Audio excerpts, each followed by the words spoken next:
Hello everyone. Rules মুখস্থ করে নয়, প্র্যাকটিসের মাধ্যমে আমরা আজকে রাইট ফর্ম অফ ভার্ব শিখবো। রাইট ফর্ম অফ ভার্ব নিয়ে কিন্তু আমার রুলস এর আমার ভিডিও আছে। তোমরা যারা ওই ভিডিওটা দেখোনি অবশ্যই দেখে নিতে পারো। ওইখানে আমি রাইট ফর্ম অফ ভার্বের অনেক কয়টা ইম্পর্টেন্ট রুলস নিয়ে আলোচনা করেছি। বাট শুধু রুলস মুখস্থ করলেই হবে না, সেই রুলস এর ব্যবহারও তোমাকে জানতে হবে। তো তুমি যদি ব্যবহার না জানো তাহলে কিন্তু ওই রুলস শিখে কোনো লাভ নেই। সো এখন আজকে আমি এই ভিডিওতে তোমাদেরকে এইচএসসি 2025 সালে দিনাজপুর বোর্ডের রাইট ফর্ম অফ ভার্বটা সলভ করে দেখাবো।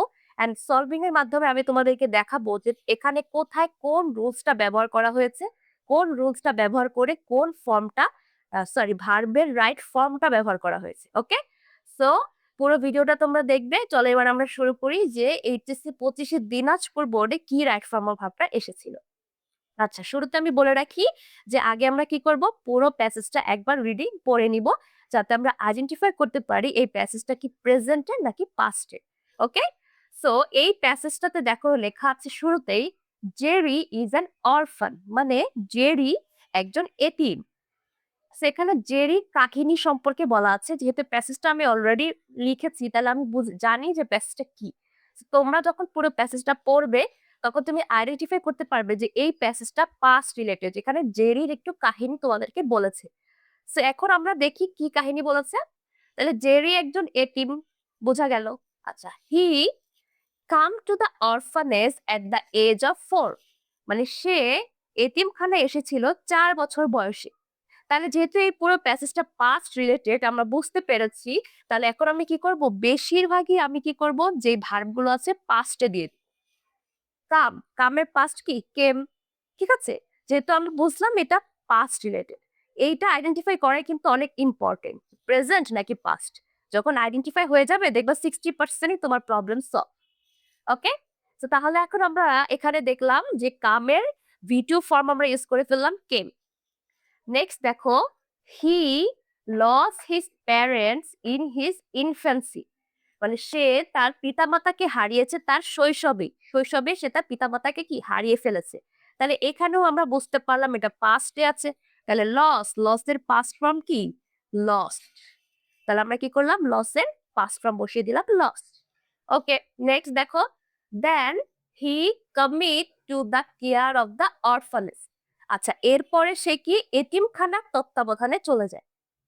আচ্ছা, এই সেন্সটা খেয়াল করো যে এরপরে সে এতিমখানার তত্ত্বাবধানে চলে যায় বা এতিমখানায় তাকে লালন পালন করতে দেয়া হয়।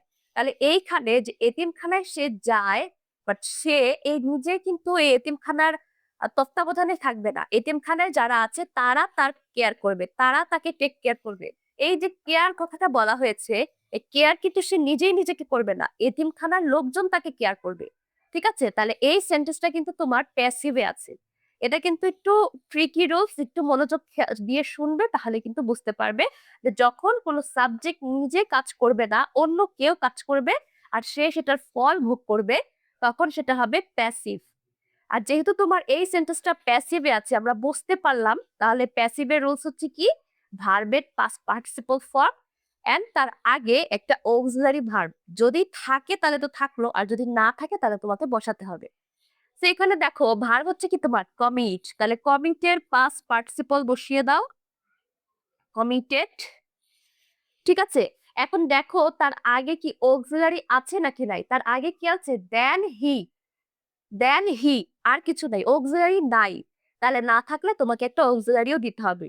যেহেতু এটা পাস্ট রিলেটেড তাহলে অক্সিলারি হবে ওয়াজ অথবা ওয়্যার। কোনটা দিব, হি।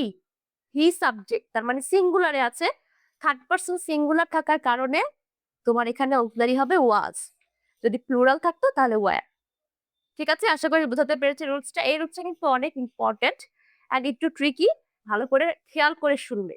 আচ্ছা, নেক্সট দেখো, he could hardly recollect his parents memory, মানে সে খুব কমই তার পিতামাতার স্মৃতি মনে করতে পারে। সে খুব কমই তার পিতামাতার স্মৃতি মনে করতে পারে, রিকালেক্ট মানে মনে করা। তো এখানে তুমি কি করবে, যেহেতু তোমার পুরো প্যাসেজটা পাস্ট, তাহলে সবই পাস্ট।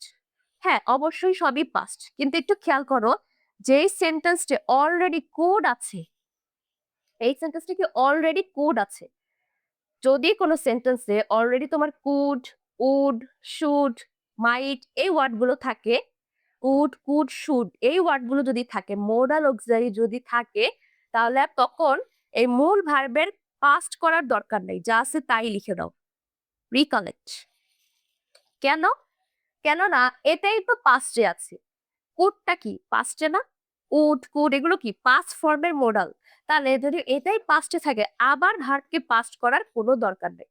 তখন তুমি ভার্ব কি? প্রেজেন্টেই রাখবা। তাহলে একটা নতুন রুলস শিখলা যে যদি এই উড, কুড, শুড এগুলো থাকে সেন্টেন্সে তাহলে আর ভার্বের পাস্ট করার দরকার নাই। যদি এগুলো না থাকতো তাহলে কিন্তু অবশ্যই তোমাকে ভার্বটাকে পাস্ট করতে হতো যেহেতু এই পুরো প্যাসেজটাই পাস্টে। ওকে?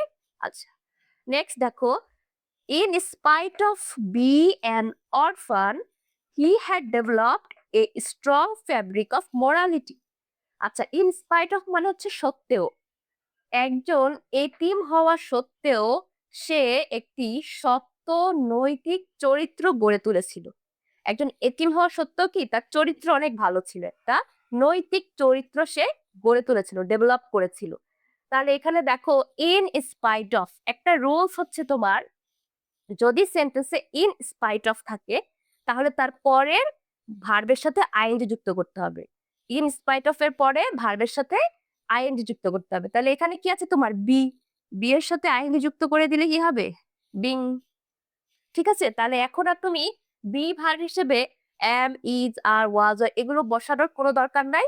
জাস্ট এই ইন স্পাইট অফ থাকার কারণে মূল ভার্বের সাথে আমরা কি করলাম? আইএনজি দিয়ে দিলাম। এটা একটা রুলস, মুখস্থ করে ফেলো।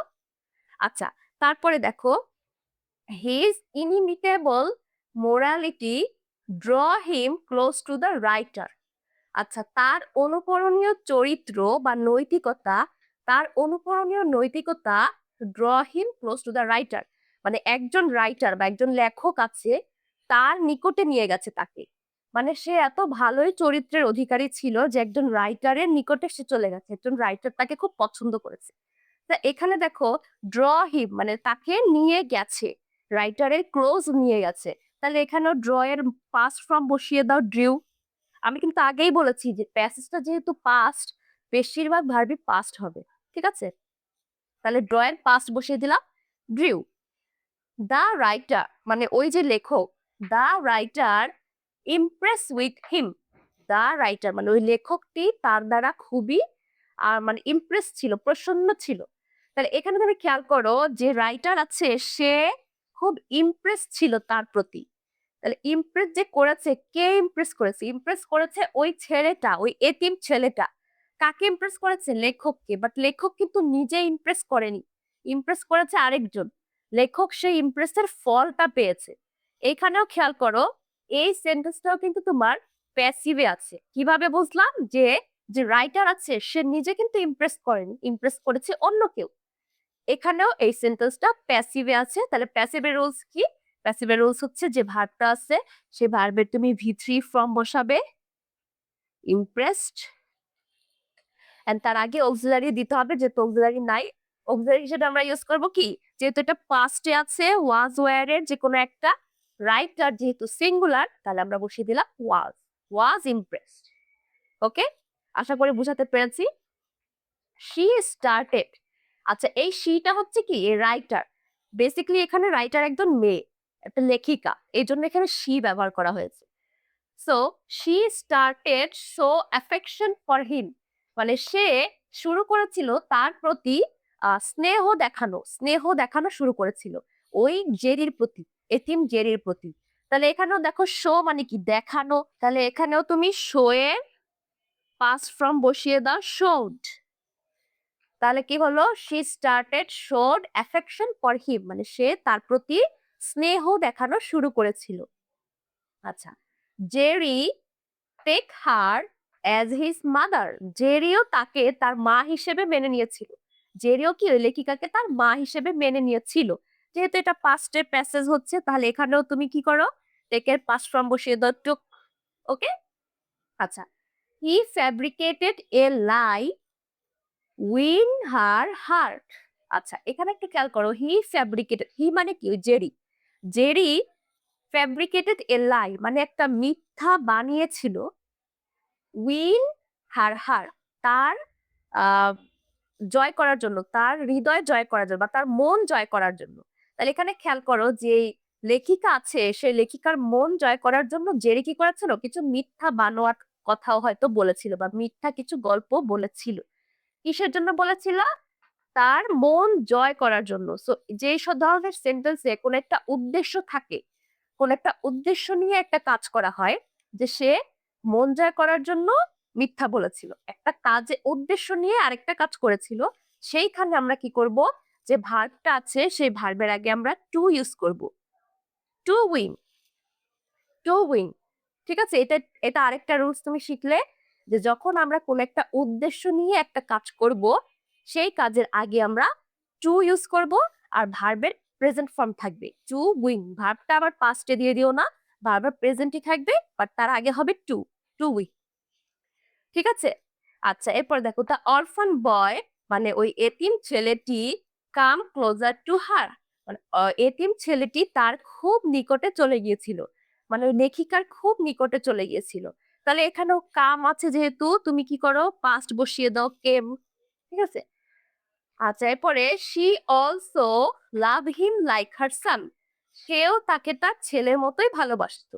সেও কি করতো? তাকে তার ছেলের মতোই ভালোবাসতো।